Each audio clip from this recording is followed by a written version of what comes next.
You can learn and change in a state of pain and suffering, or you can learn and change in a state of joy and inspiration. So when we begin to look at those states of mind that are now conditioned in the body subconsciously, most people expect the change and the transformation to happen instantaneously, but crossing the river of change from the old self to the new self is literally the neurological, biological, genetic, chemical death of the old self. And the moment a person doesn't feel like themselves any longer, they rush around and make the same choice that leads to the same behavior, that creates the same experience, that produces the same emotion, and then they say, this feels right. Well, no, it actually feels familiar.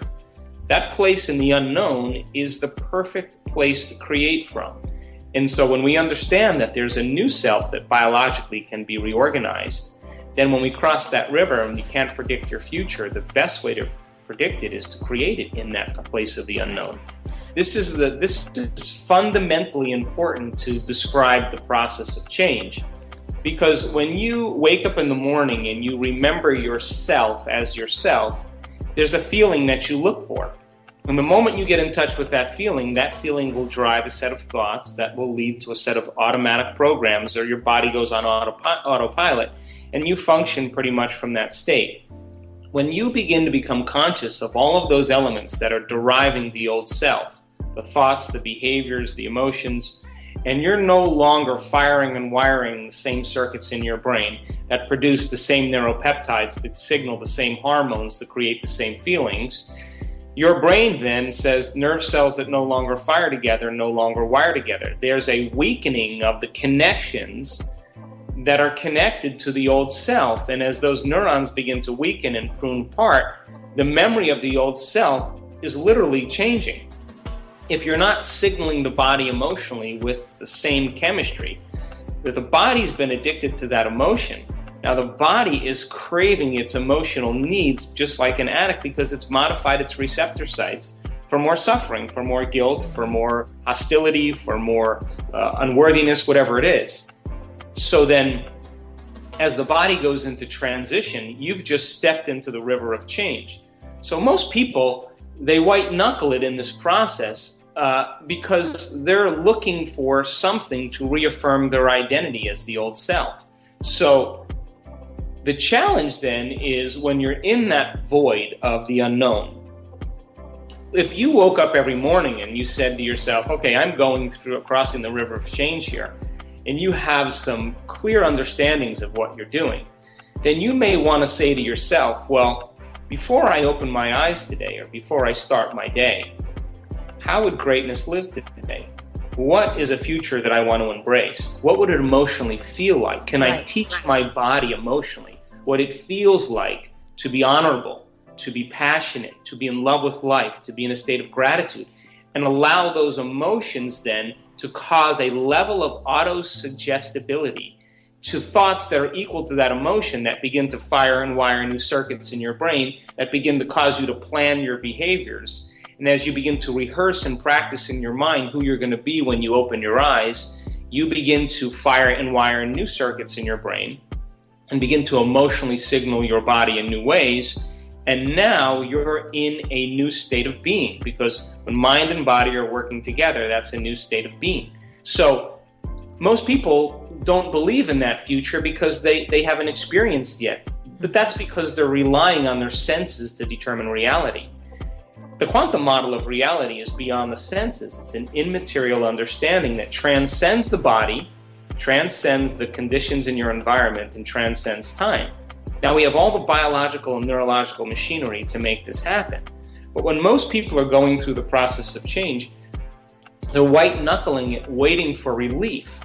But my message is, if you can unfire and unwire and uncondition your body, then why not refire and rewire, so that now as you begin to every day remind yourself of who you no longer want to be, and then remind yourself of who you do want to be, there will be biological changes in your brain and body, so they're no longer living in the past, they're now living in the future. Now that's when the uncommon and the synchronicities and the wonderful things begin to organize in your life, equal to a new state of being. Because if you're emotionally embracing an event before it's made manifest, and you're in a state of gratitude, you're giving your body a taste of that future event in the present moment. Now, your body, as the unconscious mind, is literally living in that future in the present moment, and you're signaling new genes in new ways, and you're literally making your brain look like the experience has already happened. That's called knowingness. That's called certainty. That's called a state of being, which started me to think about this concept of the placebo, because placebos are created because a person's belief in something outside of them, some person, some thing, some place, could be a sacred place, and they begin to expect an outcome. And as they begin to anticipate and expect an outcome, what they're doing from a quantum model of reality is they're selecting a future potential, and they're emotionally embracing that future. And as they begin to emotionally embrace that future, they begin a cascade of pharmacological changes that begin to happen in their brain and body that begin to signal new genes so that their body begins to respond because of their belief in that element. So now, we have seen people in placebo studies heal themselves of Parkinson's disease with a saline injection, have 200 times the amount of dopamine created in their belief in some injection that's inert. A sham surgery where a person has an arthritic knee that has significant amount of pain and loss of range of motion, who just has an incision on their leg without having the surgery, 6 years later still walking around with no pain in their knee and full range of motion. Or people that have been diagnosed and have 6 months to live die to the day of that prognosis, but when they do the autopsy on their body, they have no cancer. It was a misdiagnosis, so they died by thought alone. So the person who moves in a state of religious ecstasy and can drink strychnine and have no biological effects, or the person who chews on glass or gets bit by poisonous snake and has no physiological change because of an energetic state of being, starts to beg the question.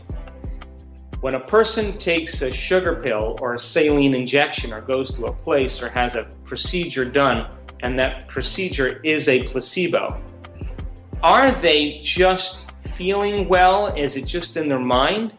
Or is it in their mind and is it in their brain? And are there physical and epigenetic changes that take place as a result of it? And the answer is absolutely yes. So they've changed their state of being by thought alone, which begs the question, do you need the sugar pill or the saline injection or the procedure, or could you just move into a state of being by putting your attention and your investment in a possibility that exists in the quantum field, emotionally embracing it, and then allowing yourself to make something that's unknown known?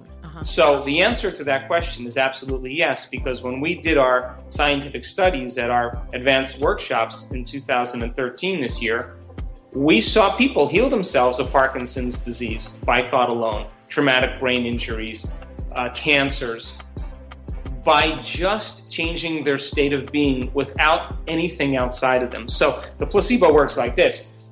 If I give you a pill and it makes your headache go away, then I give you a pill and it makes your headache go away, and you watch the television that says aspirins that look this color and look this shape makes your headaches go away, and you see a sports figure drink whatever it is that makes his headache go away, sooner or later you're going to associate taking that pill, just like Pavlov's dog, with some physiological change within you.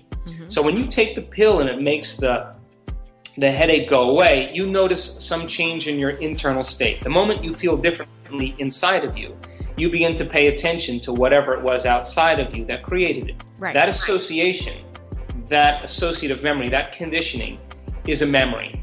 So then we begin to anticipate that change every time we see a pill. So then if you substitute an aspirin for a pill that looks like an aspirin, and you're told by meaning, because meaning has a significant role in the placebo, and it means something to you, then in anticipation of that result, because you're putting your meaning behind it, you have intention behind it, you are conditioned to understand that there's some physiological change, and you expect the outcome, then those are the ingredients that begin to produce physiological changes by thought alone.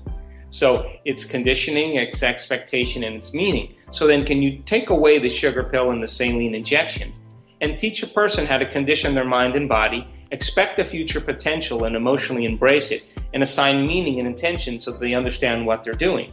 And you can produce the same exact changes without anything outside of you. In other words, you're changing your internal state that's producing an internal change in your body without anything outside of you. So, complete the quote challenge. Can you complete the inspiring quote and give us the right answer? If you can, and if you can do it first, you're the daily winner. In the last video we were asking for 2 words. The quote was Joe Dispenza's and it goes like this. When you think from your past memories, you can only create. The correct answer was past experiences. So, when you think from your past memories, you can only create past experiences. Congratulations to everyone with the correct answer. It wasn't so hard, was it?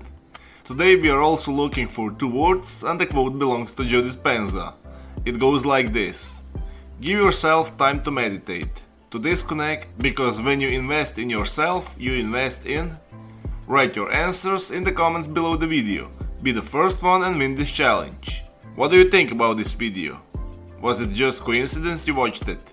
Did you like it? If you did, don't forget to subscribe and hit that bell button so you don't miss my new videos and new challenges. Give your thumbs up if you like what we do.